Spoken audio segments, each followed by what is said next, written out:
각오로 이번 대선에 임하고 있습니다.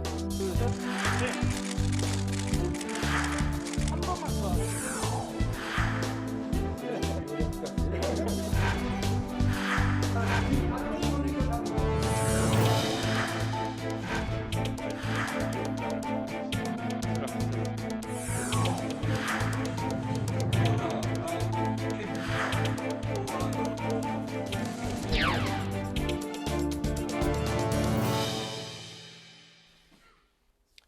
네, 이번 시간은 뉴스앤 파워 인터뷰 코너입니다. 민주당 대권주자 김두관 후보의 자가격리로 경선 일정을 둘러싼 당 지도부와 선관위의 고심이 깊어지고 있습니다. 이와 함께 대선 후보들과 친문계 사이에서 맞짱 토론을 열자는 목소리가 이어지고 있는데요.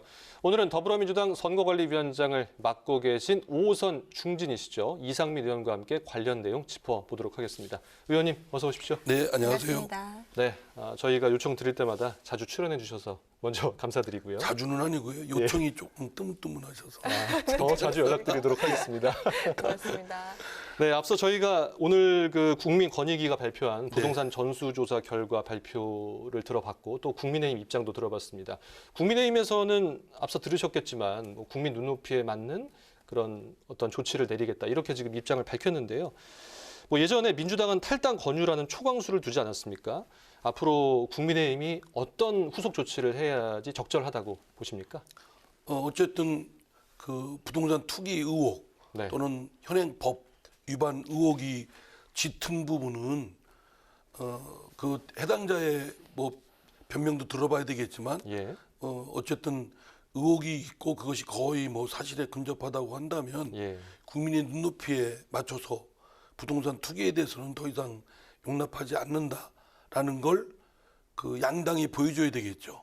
실제로 그런 말로만 그런 게 아니라 실제로 그러느냐는 이제 조치나 또 실제 행동 이런 걸 보면 판단할 수 있지 않겠습니까? 네, 뭐 이준석 대표가 엄격한 조치를 하겠다고 했으니까요. 그거는 이제 뭐 말로 하는 거고 예. 뭐 정치권에서 말로 끝나는 경우가 한두 번이 아니지 않습니까? 네. 그러니까 실제의 그 조치나 행동이 어떻게 하는지는 이제 드러나겠죠. 네, 지켜보도록 네. 하겠습니다. 그리고 이 대선 경선도 또 비상등이 켜졌는데요. 김두관 후보가 음성 판정을 받았습니다. 하지만 2주간 자가격리 또 판정을 받으면서 토론회가 올스톱이 됐는데요.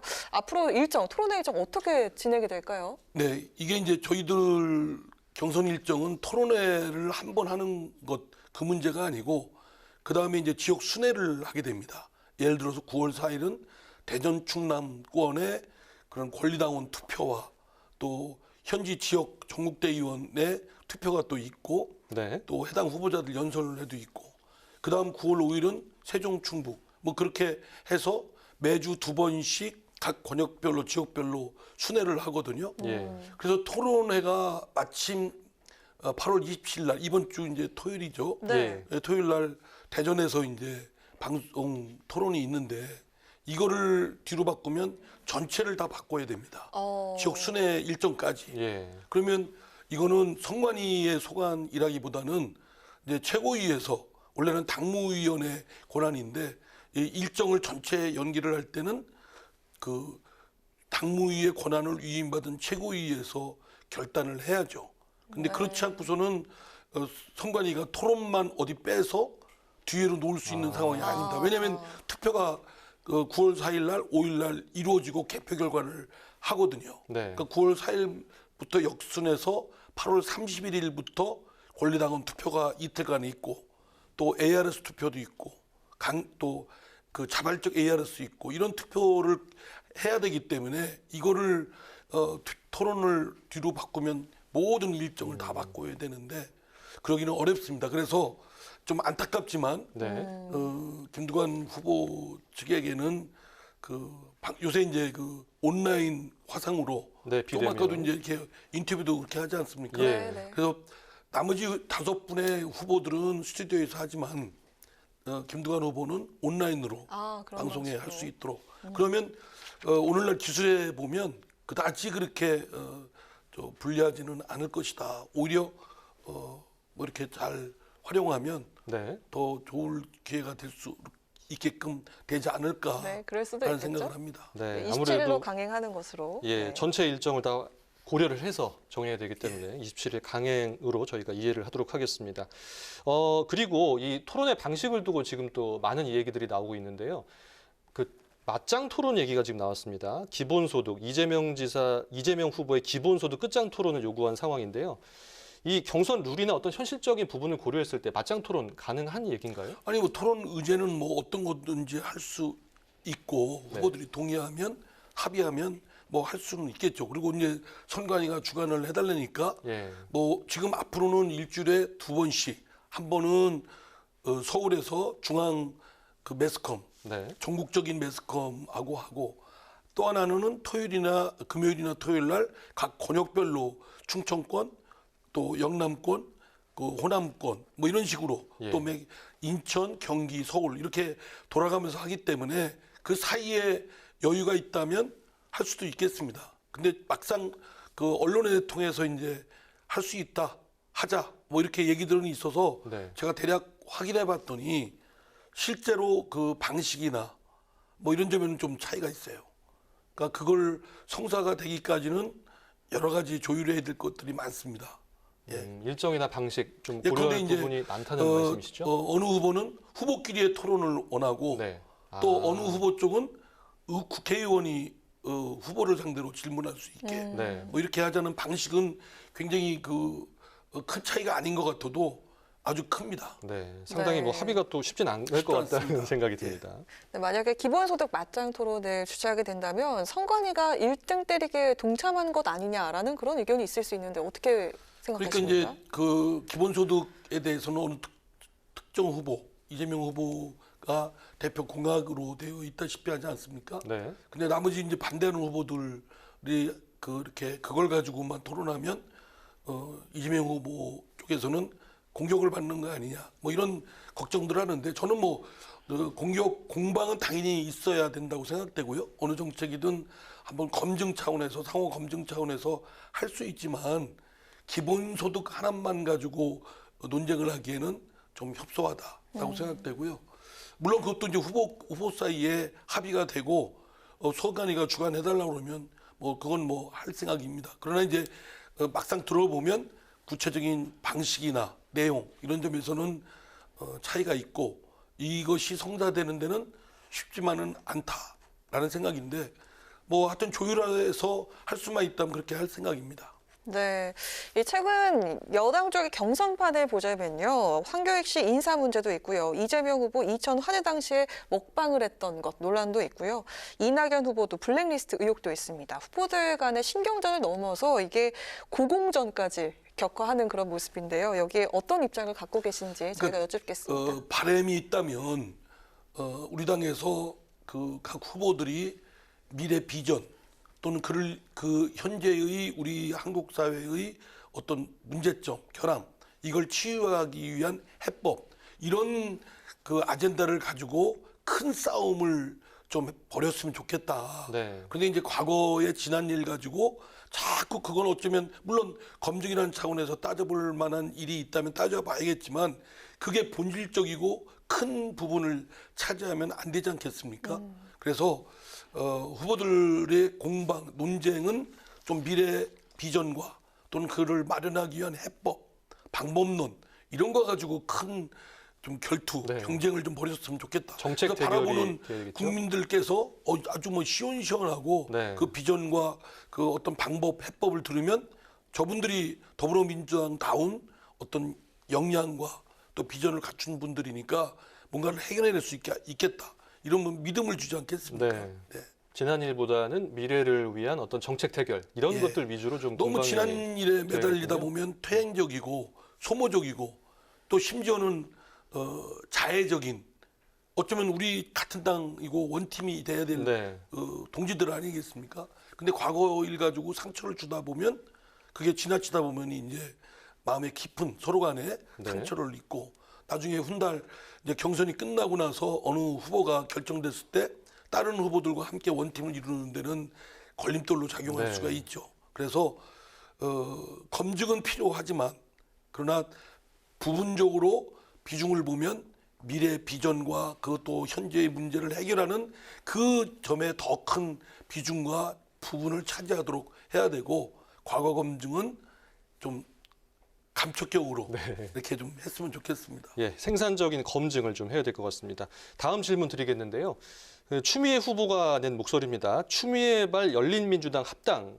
여기에 이재명, 김두관 후보도 지금 찬성하는 모습을 보였는데 위원장님께서는 여기에 반대를 하셨습니다. 네. 이유 좀 저희가 어느 여쭤볼 수 방송에서 있을까요? 그 질문을 하셔서 좀 신중해야 된다라고 했더니 아, 이제 네. 추미애 후보가 막 당장 성명서를 냈어요. 네. 그 선거관리위원회 위원장이 말하자면 어떤 특정 후보가 한 거에 대해서 아, 예.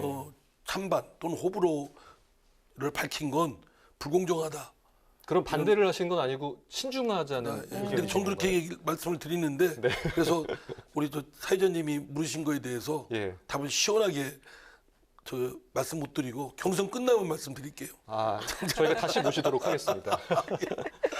그렇다면 네. 민주당과 열린민주당 어떤 그 합당 가능성은 어떻게 어느 정도 확률이라고 보십니까? 그것도 말씀드리면 안 되고요. 예. 각자 후보들마다 생각과 네. 또 당원들 또 국민들이 공감 뭐 이런 네. 것들이 필요하지 않겠습니까? 네. 뭐 그런 것 같은 뭐 당원들이 동의하고 국민들이 잘해서 합쳤다. 네. 그러면 시너지 효과가 발휘하는 거죠. 그런데 그 국민들도 공감 못하고 당원들도 뭐 좀 이렇게 긴가민감하고 그러면 성사되기가 쉽지 않고 네. 그러니까 그거는 좀 앞으로의 공론화 과정이나 그런 것들을 좀 지켜봐야 판단할 수 있을 거다라고 생각합니다. 제가 좀 회피적인 발언을 말씀을 드려서 아닙니다. 신중한 답변을 해주신 걸로 저희가 이해하도록 하겠습니다. 예. 네, 이번엔 답변을 좀 하실 수 있는 질문을 드려볼게요. 야당 쪽 경선 관련 질문인데요. 국민의힘 이준석 대표와 윤석열 후보 간의 힘대결 끝에 결국 토론회가 취소되고 모레 비전 발표회가 열리는데 이런 상황들 어떻게 지켜보셨습니까? 그래서 저는 뭐 토론을 하면 되고 물론 선거관리위원회가 출범해서 선관위가 뭐 그때 하면 형식 논리적으로 해야 그건 맞는 말인데 그러면 당대표가 좀 그 후보들을 띄우기 위해서 분위기를 좀 붐업하기 위해서 토론회 한다는데 굳이 그거를 뭐 안 하겠다 뭐 그거는 경선 준비위원회가 할 일이 아니다 왜 대표가 관여하냐 이런 그런 아주 코딱지만한 거 가지고 싸우는 걸 보면 네. 참 좀 젊은 이들 요새 말로 쪼잔하게 보입니다. 하면 되지 뭐 그게 뭐 대단하다고 그거 토론해도 한 번밖에 더 해요. 네. 또 선관위가 또 출범하면 되는 거지. 제가 볼 때는 잘한다 이렇게 생각을 합니다. 예. 그 선관위원장 얘기를 좀 해봐야 되는데요. 국민의힘이 그 정홍원 전 국무총리를 네. 선거관리위원장으로 선임했습니다. 오늘 들으셨겠지만 선관위원장 선배시잖아요. 또 카운터 파트로서 이 정홍원 전 국무총리 어떻게 보십니까? 그래서 하여튼 양당이 대선에서 정말 멋진 승부 경쟁을 좀 했으면 좋겠습니다. 네. 그렇게 하는데 선관위원장으로서는 그 자당 저는 뭐 민주당의 승리를 위해서 또 정홍원 그 선관위원장은 또 그 국민의힘의 승리를 위해서 네. 애써야 되지만 그러나 그 더 중요한 거는 국민들의 마음을 얻는 게 더 중요하지 않겠습니까? 예. 그래야 또 승리도 하는 거고 그러려면 멋진 그 경쟁을 바라는 국민의 마음에 그 흡족하게끔 좀 이렇게 좀 선관위원장으로서 아주 페어, 네. 나이스 플레이가 되도록 좀 저도 노력하고 네. 그 정홍원 위원장도 그렇게 노력을 해주셨으면 예, 좋겠습니다. 공정하고 멋진 경합을 저희도 기대를 해보도록 예. 하겠습니다. 네, 이제 마지막 질문 드리겠습니다. 모레 본회의가 열리는데요. 여당의 언론중재법 강행 처리에 야당이 강력 반발하고 있습니다. 이런 상황들에 대해서 어떻게 평가를 하시는지 한 말씀 부탁드리겠습니다. 제 개인적인 견해입니다. 아직 그 언론중재법 통과가 당론으로는 확정이 아직 안 된 걸로 있기 때문에 좀 더 토론이 좀 필요한 부분인데 저는 언론과 관련된 것뿐만 아니라 모든 그 소비자, 이용자들한테 생기는 손해에 대해서는 종래처럼 종전의 소송법에 따른 구제를 받기에는 어려운 점이 많고 그렇기 때문에 특히 언론 또는 의료 사건 뭐 이런 과 관련된 피해자에 대해서는 그 징벌적 손해배상 제도를 도입하는 것도 괜찮다라고 생각됩니다. 그러나 이거를 곧바로 도입하는 데는 그 대상이 되는 관계되는 분들하고 공감이 구축이 돼야 되는데 네. 제가 보기에는 아직 그렇지는 않은 것 같아요.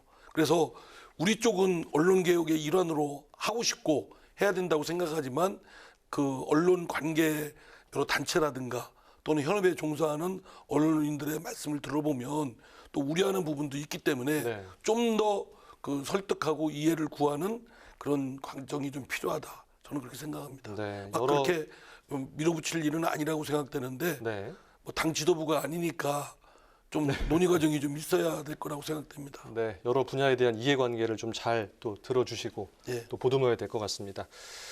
뉴스앤 파워 인터뷰, 오늘은 대선 경선 토론회와 언론중재법 중심으로 관련 내용 살펴봤습니다. 지금까지 더불어민주당 이상민 선거관리위원장과 함께했습니다. 오늘 말씀 감사합니다. 고맙습니다. 네, 감사합니다.